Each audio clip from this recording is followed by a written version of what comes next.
anything that it should have been. Yeah. And they look good. And, Apple are generally, I don't buy Apple products. Yeah. But they're pretty reliable with making pretty innovative stuff. Or it might be an expensive piece of tech that you're like, cool, this was fun. Never going to use this. I mean, it's $3.5 grand. Like, the average person is not going to be buying this. Okay, but here's the thing, right? Here's the thing, because there's been like a lot of, let's say, a porn game, that's for sure. I mean that already exists. VR better in 4K. There is one use for the new Apple. You can spend $3,500 to watch porn in 8K. Porn people are great at adopting new technology. Funny enough, they're the biggest innovators when it comes to like digital media. I feel like if you want to see what updates YouTube is going to implement in like 2 years, just go to Pornhub and you're like, Pornhub did this like 2 years ago, right? They're on that VR game before YouTube was. Yeah, I don't know. I feel like there have been like tech in the past that has gotten a lot of hype that has just like for one reason or another like never caught on, right? I think like the one that comes off the top of my head is like segways, Wait. Okay, what's I was not expecting that. Yeah, I was expecting 500. Explain your thought process. Explain my thought process. Yeah. When the Segway got announced, there was a lot of hype that it was going to revolutionize street travel.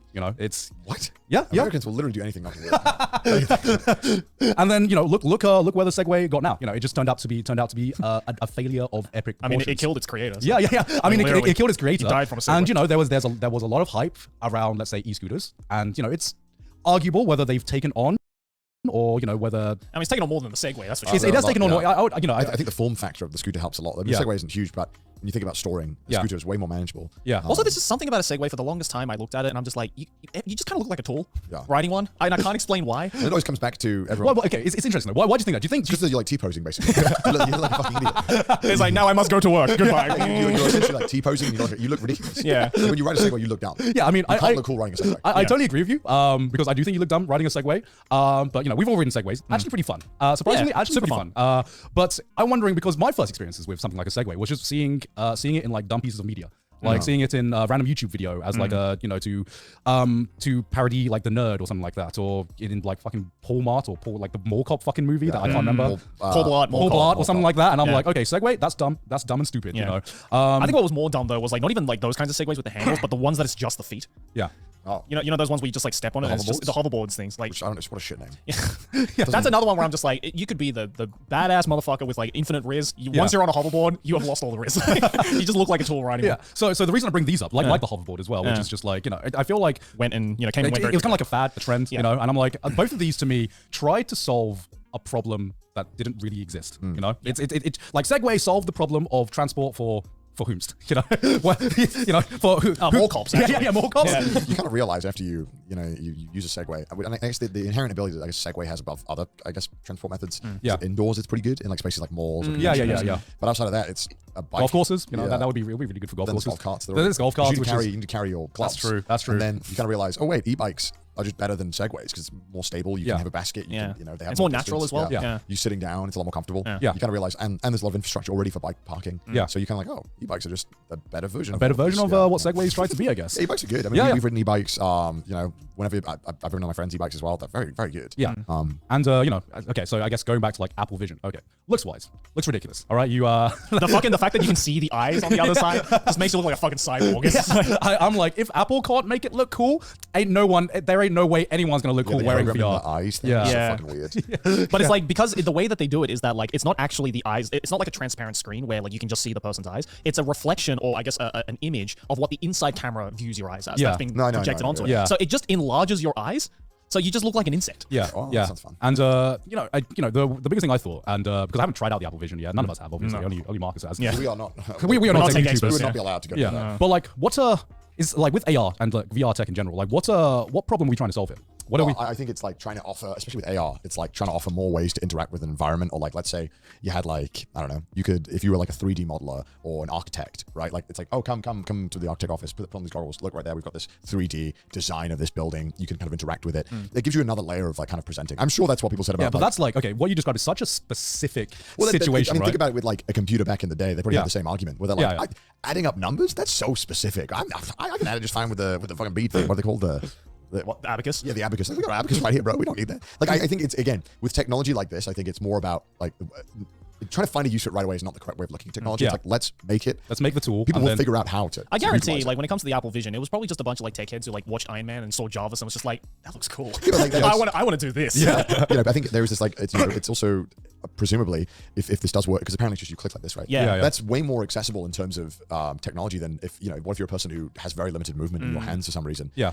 Using a smartphone can be difficult. People use, some people who are quite disabled have pens in their mouth, or they have some other solution, or text to speech, whatever. Yeah. There's always more ways of using technology, interacting with it. Also, I guess, the fact that you could just have a display that is like your entire vision. Like if you could watch a movie in 4K, that sounds kind of sick. It's literally a HUD. It sounds kind of cool. Display, Like, you just have your entire vision taken up for it. But again, it's like, how will it actually work in for me, it's like the comfort thing. Would I ever choose to watch a movie in like with a big fucking absolutely fucking heavy headset? No. I think it's like the death of cinema. Yeah. Would I ever choose to watch it? Probably not, because even just playing around in VR for like a few hours, I'm like, I need to take this off. I'm like sweaty. I tried watching a movie on my VR headset because I was just curious. I was like, okay, like they fucking advertised that like you can watch movies in VR, and it's like you're actually in the cinema. I'm like, all right, let me try this. So I tried with my VR headset. I have an Oculus 2, so I tried with the Oculus 2. 30 minutes in, I'm just like, I can't see anything because the sweat is just like coming over my eyes, and my eyes are just burning from like staring at this screen that's right here. And I'm like, I don't think I'm going to be doing that. I think also as well, could be a benefit in, obviously right now that price point is ridiculous. Yeah. But down the line, it'll probably get cheaper as new technology comes out. Yeah. Oh, of course, yeah. Like, if this could be like a all-in-one replacement for a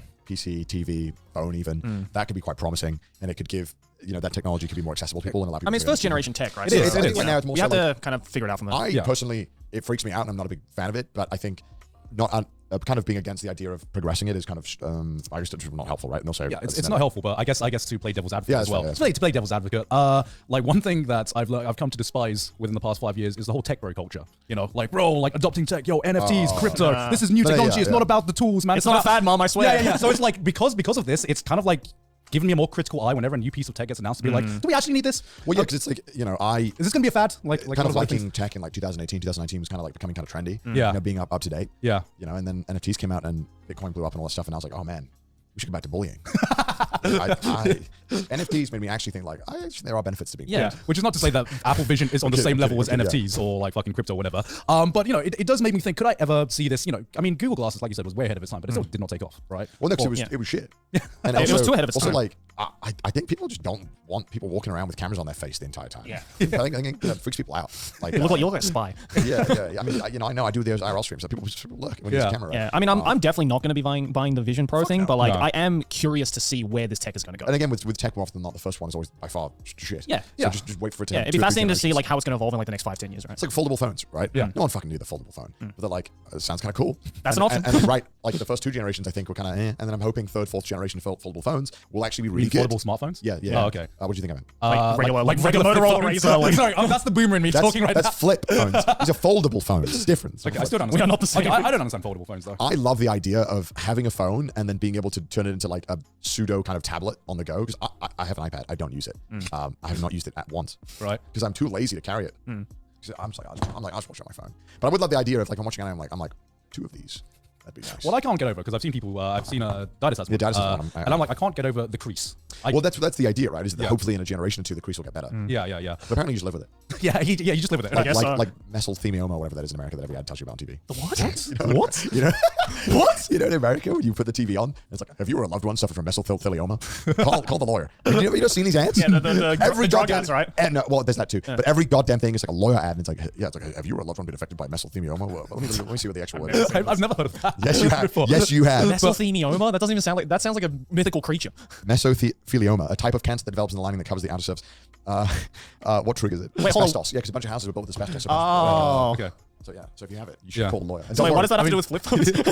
What was the connection? Actually, what did that have to do with flip phones? I don't know. I just remember this thing I want to share with you guys, I don't know why. Okay, carry on. I don't know where you're going with that. That is flip phone. Yeah, I mean, oh no, because apparently you just live with it. Do I have something in my teeth? It's driving me crazy. No. Okay, carry on. Sorry. When was the last time you flossed? I don't floss. You don't floss? I don't floss either. I don't floss. Okay. Flossing is a conspiracy by big American dental associates. I know that you should floss. Yeah. I know that it's beneficial. I just can't be fucked. I just don't care. Yeah. And I feel like brushing my teeth and mouthwash is enough. Mentally, I don't know if it is. Do you floss every day? I don't floss every day. I hate the feeling of flossing. Yeah. It feels horrible. Yeah. It feels like a torture It mechanism. feels like I'm cutting into my teeth and gums. I'm just like, I floss every now and again. I actually like the feeling. I don't know why. Because apparently, when it starts bleeding and everything, that's like a good thing, right? Well, yeah, because you're getting all the gunk out, right? Yeah, getting all the gunk out. I don't know. It's just What if I just leave the gunk there? That's on you, bro. You should call up a lawyer. Yeah, there is There is something satisfying about leaving. You know, you're supposed to go to the dentist like what, once every 6 months or something like that. Yeah, something like that. Yeah, they've been emailing. I don't know a single Brit who goes to the dentist once every 6 months. Which that's where the meme started. Yeah, this is where the meme started, right? But there is something satisfying about the feeling of like you're, getting your teeth cleaned and getting all the gunk out between your teeth. It's just satisfying. It is I satisfying. hate the fucking it's not a drill or whatever it is. I don't know what it is. That's that super high pressure water. Dude, I hate it. It hurts my ears so much. Yeah. I think the dentist is. The older I've gotten, the more I've appreciated people who are afraid of the dentist. I've begun to really despise going. Yeah. Not because there's anything wrong with my teeth, but just because I just hate the whole process. Yeah, but I hate hospitals and dentists. Both of them I really despise. Yeah. I mean, it sounds like you have like some buried trauma in there somewhere, which we're going to uncover one day on Trash Taste if we talk about this enough. Fuck, I don't know. Just the thought of someone operating on me is terrifying. Did you ever have like a cavity growing up? Yeah, one cavity. Remember, I had a mercury one. Oh yeah, that's right. And then in Japan they fixed it. They were like, let's get rid of that. That's gonna give you misthemia. Probably call a lawyer. I know many. I mean, those aren't even the American ads that like confuse me the most. Do you know what the American ads that I find like wild? Some of that.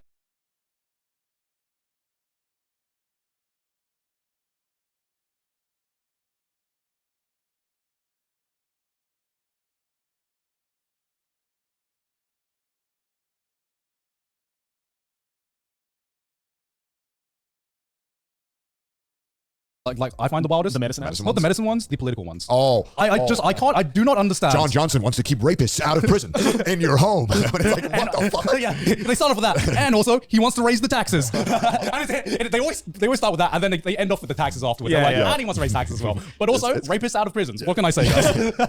Deborah Jones wants to teach your kids to be gay. Don't vote for Deborah Jones. Vote for John Johnson. And it's like, what the fuck? This is unhinged.